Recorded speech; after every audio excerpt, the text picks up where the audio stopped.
Assalamualaikum warahmatullahi wabarakatuh. Alhamdulillahirabbil alamin wassalatu wassalamu ala isrofil anbiya'i wal mursalin wa ala alihi wa sahbihi ajmain amma ba'du. Perkenalkan, nama saya Dita Kusnul Fauziah dari Prodi Komunikasi dan Penyiaran Islam kelas 2D. Di sini saya ingin membuat video untuk memenuhi tugas UTS. Di sini saya akan menjelaskan tentang ikhlas. Ikhlas, tak sedikit orang yang tahu. Definisi ikhlas diartikan oleh para ulama sebagai sikap meniatkan segala amalan hanya untuk Allah.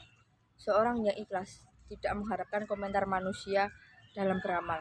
Orang yang ikhlas dan menyamakan amalan ketika sendiri dan ketika di hadapan orang lain.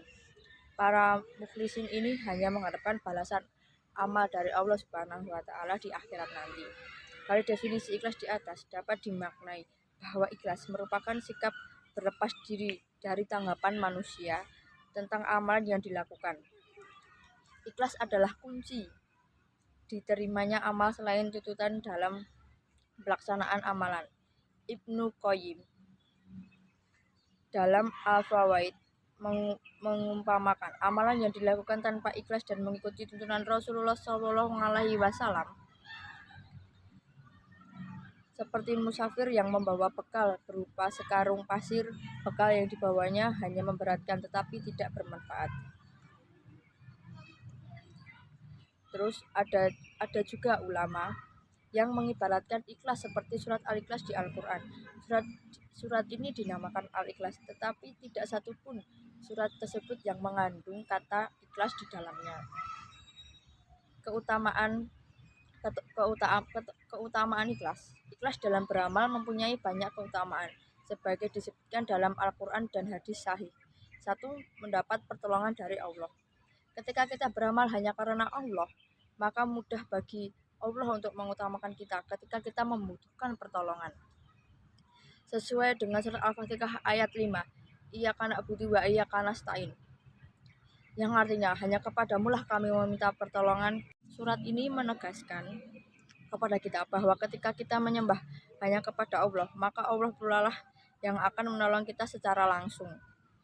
Begitu pula sebaliknya, ketika kita mendoakan Allah dalam ibadah kita, maka sesungguhnya Allah tidak akan menolong kita.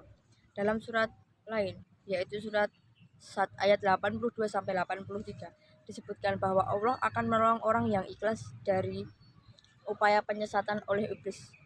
Seperti kita ketahui, iblis adalah musuh bebuyutan manusia. Iblis bersama keturunan dan anaknya dan anak buahnya tidak akan berhenti berupaya untuk menyesatkan kita.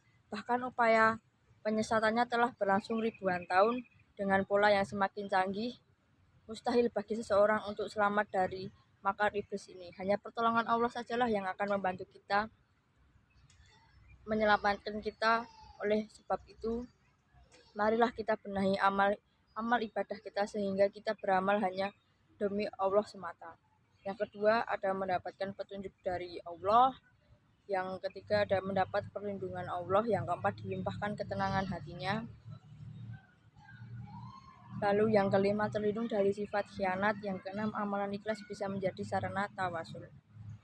Dan itu yang bisa saya sampaikan. Bila ada kata salah, saya minta maaf. Wassalamualaikum warahmatullahi wabarakatuh.